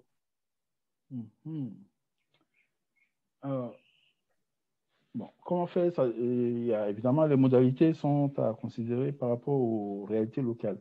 De façon générale, déjà, être profondément imprégné de l'impératif de faire. À partir du moment où toute mon intention est tendue vers cet objectif, l'univers se met en branle pour que les circonstances le permettent. Faire, j'ai dit tout à l'heure, au point de vue stratégique, c'est s'il y a 2-3 personnes qui autour de toi sont conscients de ça, c'est que nous allions prêcher par l'exemple. Que les quelques doyens qui restent à l'occasion de ce départ, de ce voyage que tu vas faire pour les funérailles, intervenir auprès des gens pour dire, nous, on est conscients que vraiment, il y a des choses avec lesquelles vous partez dont nous avons besoin. Si on ne prend pas auprès de vous là, on aura du mal à avancer. Pour les convaincre, parce qu'aujourd'hui, il y en a qui ont perdu. Je donne une anecdote en Côte d'Ivoire. On a des frères militants de Afrocentricity International Côte d'Ivoire qui ont financé littéralement, qui ont financé la réhabilitation de certains cultes dans un village. Parce que ceux qui ont la tâche de conserver ces cultes, eux, ils sont là à côté des cases sacrées, ils font les rituels pendant que tout le monde va se chercher à Abidjan. Tout le monde se construit des villas, mais eux, ils sont là dans la misère, en train toujours de conserver ce qui est chargé de protéger l'ensemble du village. Et mais n'en peuvent plus. Il arrive un moment où eux aussi vont laisser les cases, les objets sacrés pour aller se chercher à Abidjan. Et donc, les frères et sœurs dans Afrocentricity, ils se sont cotisés pour financer la possibilité. Vous savez, quiconque a étudié l'état de l'Égypte pharaonique, c'est qu'il y a des personnes qui étaient payées par l'État pour s'occuper de ces affaires-là. Quand on parle d'Imhotep, etc., il ne faut pas croire que c'était c'était des Bill Gates ou je ne sais pas qui. Hein. C'était des fonctionnaires de l'État qui étaient payés, administrés, on s'occupait d'eux pour qu'ils fassent ce qu'il y a à faire, pour que les choses fonctionnent. Quand vous allez dans les temples, etc., tout ce que vous trouvez là, ce sont des fonctionnaires de l'État. Il y en a même qui héritaient, qui transmettaient leurs charges de famille en famille, de génération en génération. Donc ça a été rompu. Il n'y a pas les conditions matérielles. On n'assure pas pour ceux qui s'occupent de nos affaires spirituelles, on n'assure pas leurs conditions matérielles. Ils sont obligés, le type il est obligé d'aller au champ, il est obligé d'aller se chercher, d'être mécanicien, et puis le soir, il va aller faire le rituel. Et le rituel, il y a 2 ou 3 personnes qui viennent, et il y a le prêtre du coin, bien l'imam du coin, qui à chaque fois le menace voilà, au Congo par exemple, plusieurs fois on a vu sur les réseaux sociaux, tel énervé qui va brûler les objets sacrés. Parce que lui, je ne sais pas qu'est-ce qu'il a fumé dans son église. Donc, voilà. Nous qui en sommes conscients, on ne peut pas dire on va en rester là à ce niveau de conscience. Nous devons prendre des mesures conservatoires à l'égard des parents pour leur envoyer des signaux. Dire que ce que vous avez là, c'est de ça que nous avons besoin pour nous en sortir. Et on vous en supplie, essayez de nous retrouver. Il y a aussi, bon, ça, ce sont des considérations générales, il y a aussi ce mouvement des écoles afrocentriques qui naissent un peu partout. C'est encore relativement timide, mais c'est un point importantissime. Nous avons aujourd'hui, en Afrique, vous trouvez des écoles de tout et de n'importe quoi. N'importe qui s'élève, il fait une école. Il fait n'importe quoi, c'est école. Eh bien, dans un contexte où l'école est à ce point dérégulée, n'est plus une affaire publique, les panafricanistes peuvent eux aussi construire leurs écoles, où on apprend en Bambara, où on apprend en Soussou, où on apprend en Douala, où on forme nos enfants à nos affaires pour que demain il en reste. Il y a aussi des ouvrages qui ont été écrits généralement par des Mindélé, par des anthropologues, etc., d'Itélène, Griol, etc. Il y a des choses aussi dans la littérature qui sont restées, qui nous permettent de réactiver certaines pratiques et institutions. Donc, on n'est pas complètement désarmé. Une fois qu'on est profondément convaincu que c'est la voie à suivre et qu'il n'y a pas d'autre choix, on se met en marche et généralement, les solutions après, voilà quoi, se révèlent à nous. En tout cas, je t'engage vivement à ne pas douter que c'est la voie à prendre et à la prendre fermement. C'est fait ta part avec ceux avec qui tu peux le faire parce que c'est ça qu'il faut que nous fassions. Si on renonce à le faire, nous, aujourd'hui, là, tout ce dont on parle là, ça va s'arrêter là où on est. C'est pas plus compliqué que ça. C'est donc un impératif catégorique. Il n'y a pas à hésiter. Ah oui, mais il n'y a plus personne, c'est compliqué. Et les gens sont là. Les ancêtres, c'est nous-mêmes. Les ancêtres, c'est nous-mêmes. C'est le jeune frère d'Ibombari qui nous l'a répété ici, en Guadeloupe, dans un cimetière des ancêtres. Il a dit, les ancêtres, c'est nous. Ce n'est pas les ossements qu'on est venu là, rencontrer ici. Ce n'est pas ça, les ancêtres. Les ancêtres, c'est nous. C'est nous. C'est le sang qui coule en nous. C'est ça, les ancêtres. Réactivons ça. Donc, il ne faut pas croire que le vieux qui est parti, il est parti à jamais. Il est là. Il est là, il est là. Peut-être que demain, il va revenir dans la famille sous un autre visage, mais il est là. Le programme en quoi il consiste est là. C'est à nous d'aspirer à connecter ce programme, à le maintenir vivace parmi nous et il va agir. J'en suis profondément convaincu. Merci, j'en suis convaincu également. Donc, merci pour ta réponse. Avec plaisir, cher frère. Alors, je vais donner la parole à Jackson Désiré qui a levé la main. Oui, bonjour, M. Popo. Bonjour, cher frère. Et bonjour à tous mes frères et sœurs qui m'entendent. M. Popo, je voulais juste vous féliciter pour votre exposé qui a beaucoup d'infos, en fin de compte, qui m'a ravivé, comme fait tant d'autres comme vous, là. Mbok, Kalala, Fakoli, quand je vous écoute. Moi-même, je viens d'Haïti, là, mais je vis au Canada. Le problème, c'est que ça fait quasiment 5 ans. Je me suis remarqué que j'étais complètement déconnecté dans la branche, comme de mes ancêtres, là, et puis je faisais partie de beaucoup de branches, là, comme Rose-Croix, franc-maçon, Illuminati, ou bien l'église gnostique, là. Mais en vous écoutant sur YouTube, tout ça, finalement, je me suis branché avec Kalala et Mbok, et puis la façon dont vous faites votre exposé, là, ma question, c'est que comment vous pouvez me suggérer, en tant que moi qui viens d'Haïti, qui parle pas, qui connaît pas une langue africaine, ok? Mais j'étais un petit peu avancé dans la branche ésotérique engendrés par les néocolonialistes ou bien les colons impérialistes. Là. Je me demande si j'aurais aimé faire un pas vers le bois sacré pour avancer plus du côté ésotérique. Et qu'est-ce que vous pourrez me dire là-dessus? Qu'est-ce que je dois faire ou bien y a-t-il quelque chose que je dois faire dans ma branche à moi pour y arriver? Frère, donc toi, tu viens d'Haïti et tu dis que tu ne parles pas africain. Non, je ne connais aucune branche, mais avec du Bombarimbok, pour moi, ce n'est pas un problème là. Parce que ce n'est pas tellement un grand problème. Okay? Non, le haïtien, je voulais te dire que le haïtien est une langue africaine. Oui, ça, je le sais aussi. Merci. D'accord.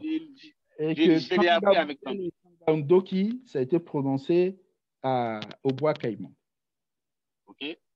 Donc, un haïtien qui se reconnecte à Haïti est profondément africain. Je n'ai pas envie de dire plus ou moins que quelqu'un, mais en tout cas, lui là, moi j'ai été pour la première fois à Haïti en novembre 2018. On était une quarantaine de personnes, dont beaucoup y venaient pour la première fois. J'ai 60 ans bientôt. Je suis arrivé à Haïti, j'avais l'impression d'être à Abidjan. Il y avait une sœur qui venait du Nigeria, elle avait l'impression d'être à Lagos. On avait un frère qui venait du Cameroun, il avait l'impression d'être à Douala. Haïti, là, comme disait Aimé Césaire, c'est la sentinelle de l'Afrique dans la Caraïbe. Donc, on ne peut pas venir d'Haïti et se sentir plus ou moins inconfortable dans les affaires dont on parle. Parce que ça, là, moi, je suis allé à Haïti. Voilà, chaque centimètre carré d'Haïti est profondément africain. Donc, ça, il faut être tranquille là-dessus. Il n'y a pas de complexe, je ne parle pas la langue. La langue haïtienne est une langue africaine. Ça, c'est clair et net. Alors, comment se reconnecter? C'est encore une fois ce que je dis. Au niveau spirituel, franchement, ma connaissance de ces questions est exclusivement livresque. Je préfère le dire, c'est une question de modestie. Je ne suis pas un grand maître initié de rien du tout. Il faut vraiment qu'on se le dise. Voilà, il faut qu'on soit sérieux avec nos frères. Et je suis juste conscient que l'initiation est absolument indispensable. Mais je n'y suis pas. Donc, comment se reconnecter? Je pense que partout où nous sommes, à partir du moment où nous avons décidé de faire le pas vers nous-mêmes, nous retrouvons les ressources en nous-mêmes pour nous reconnecter. Après, le voyage sur le continent de la part d'un Haïtien, oui, pour moi, c'est juste naturel. De la même manière qu'un continental qui doit aller à Haïti s'il peut. Voilà, et à la fin de mon propos, c'est ce que j'indiquais. C'est l'intensification des relations entre nous. C'est la reconnexion de nous-mêmes à nous-mêmes qui va faire qu'on sera inarrêtable par personne. C'est ça. Donc, oui, c'est l'intensification. Si je suis d'Haïti, je dois aspirer à aller sur le continent et vice-versa. Si je suis du continent, je dois aspirer à aller à Haïti, sur les traces de Dessalines, de Toussaint, de Toya, etc. Et que ça, là, ce pèlerinage, nécessairement me renforce. Nécessairement me renforce. Mais ce n'est pas parce que je ne l'ai pas fait que je suis diminué ou non, non, non, non, non. Je peux être à Haïti et être au combat, à la pointe même du combat. Ça, c'est ce que je voulais dire. Et je rappelle aussi, prosaïquement, que Haïti est membre de l'Union africaine. Je crois que c'est le seul membre plénipotentiaire hors du continent. Et que le passeport haïtien donne accès à quelque chose comme plus d'une vingtaine d'États africains. Et c'est le seul dans ce cas dans la Caraïbe. Donc, avec le passeport haïtien, je peux aller dans au moins le tiers des pays africains sans visa. Et bientôt, avec le passeport panafricain, qui j'espère sera accessible aux Haïtiens, je pourrai aller dans les 54 autres États de l'Union africaine. Donc, les barrières sont en train de tomber petit à petit. C'est à nous d'en avoir conscience et d'enfoncer chacune des brèches pour que les digues sautent, toutes les digues tombent et que les liaisons directes, les relations directes s'imposent nécessairement dans la génération qui vient. Voilà pour te répondre. Ok, merci. Mais par exemple, si moi-même, j'aurais aimé faire partie d'une branche ésotérique typiquement africaine ou panafricaniste, y a-t-il une façon de suivre? Alors, il faut te rapprocher de l'association Djeli. On avait un projet, l'association avait un projet et nous, à la Koussankofa Martinique, étions partenaires.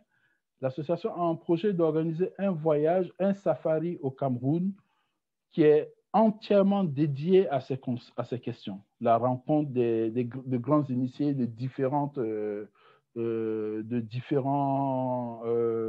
cultes. Et donc, il faut te rapprocher de l'association Ndjeli qui a en vue ce voyage. Je pense que pour le moment, il est envisagé aux alentours d'octobre 2022. Et je pense que ça peut être un premier pas. C'est bien de partir dans un groupe partageant les mêmes considérations. Il y a aussi une sorte de protection collective et de sécurité dans le séjour, dans les modalités logistiques, etc. du séjour. Voici ce que je peux te conseiller concrètement.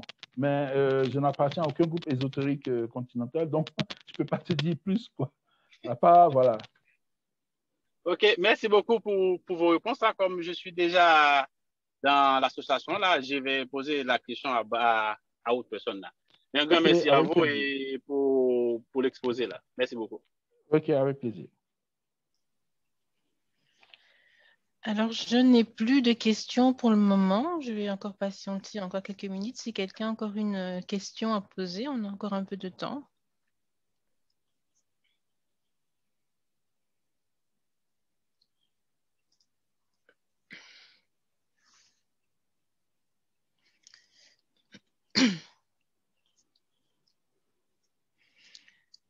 Bon, je pense que tout le monde va réfléchir.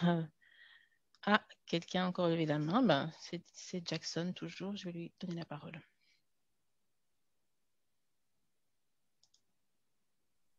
Oui, allô? Oui. Oui, c'est encore moi, comme j'étais arrivé un petit peu en retard, là, faute d'un problème de téléphone, là. Et selon vous, là, l'afrocentrisme et le panafricanisme, hein, je pense qu'il y a un lien dedans. Et ce lien-là, ça vaut mieux d'être panafricaniste ou bien selon notre marche de restauration qu'on entame là, ou bien afrocentriste ou panafricaniste? Alors, j'ai du mal à faire une distinction entre les deux, sauf au point de vue stratégique. Encore une fois, pour moi, le panafricanisme, aujourd'hui, s'entend surtout dans la résistance à tous les niveaux, résistance intellectuelle, scientifique, culturelle, économique, etc. Et l'afrocentricité, c'est plutôt un programme de renaissance, c'est de rétablissement de nos propres valeurs et pour vivre en fonction de ces mêmes valeurs. Donc, pour moi, c'est deux choses, c'est deux médailles, c'est deux faces de la même médaille. Et il n'est pas possible d'envisager le panafricanisme autrement que suite et résistance, puis renaissance. Et bon, il y en a qui s'amusent à faire des distinctions, y compris même des compétitions lexicales. Bon, moi, je ne suis pas dans ça. Donc, pour moi, l'afrocentricité, c'est vivre selon nos propres valeurs ancestrales. Mais on ne peut pas vivre selon nos propres valeurs ancestrales dans un contexte absolument dominé par des valeurs hégémoniques exogènes. Il faut résister contre ces valeurs pour créer l'espace où nous pouvons vivre selon les propres notes de valeurs.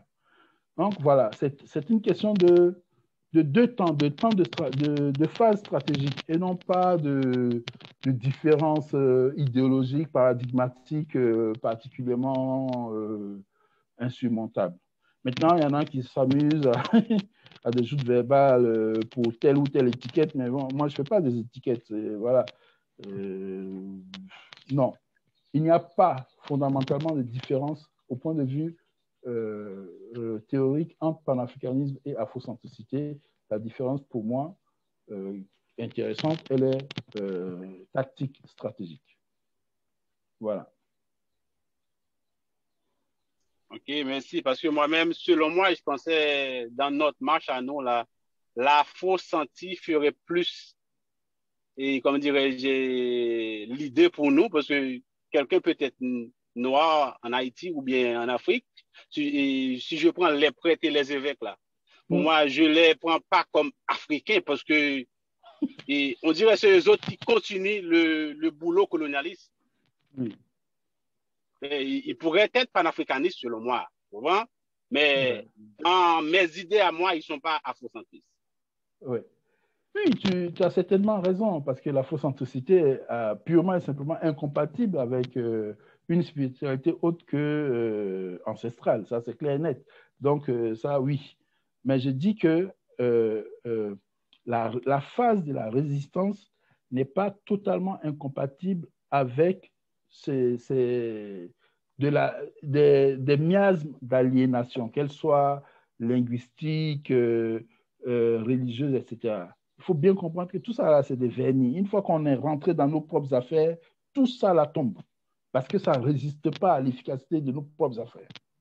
Donc, aujourd'hui, là, si je suis au Mali, je fais avec mes frères au Mali, en sachant que statistiquement, je suis en face d'une population 95% musulmane, j'aurai certainement des musulmans dans le groupe de travail.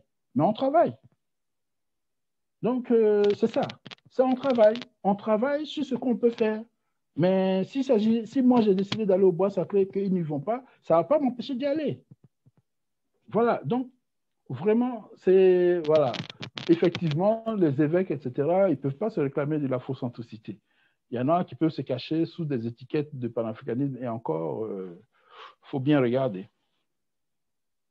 Parce que quand on travaille pour les autres, on n'est pas panafricaniste, on ne travaille pas pour ça.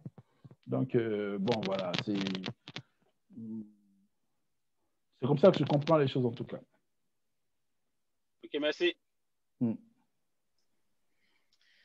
En tout cas, merci pour toutes vos questions. S'il n'y en a plus d'autres, donc je vais me permettre de vous remercier au nom de Njeli pour votre participation à cette deuxième édition de la Kumaba. On peut dire que vous êtes un habitué maintenant et on espère vous voir à la prochaine édition. Merci, un grand, grand merci pour ce brillant exposé et pour la force de vos échanges, du retour au niveau des questions. Alors, je vais vous donner le mot de la fin pour clôturer cette séance. Alors, je voudrais féliciter particulièrement l'équipe d'Enjeli pour l'efficacité et l'excellence de ces initiatives. Je serai toujours... j'essaierai de me rendre toujours disponible pour apporter ma modeste contribution à tant d'initiatives brillantes et enrichissantes. En tout cas, merci aux frères et sœurs qui ont trouvé le temps de participer à ces échanges et à très bientôt, j'espère, en tout cas. Sur le terrain de l'économie, du combat économique.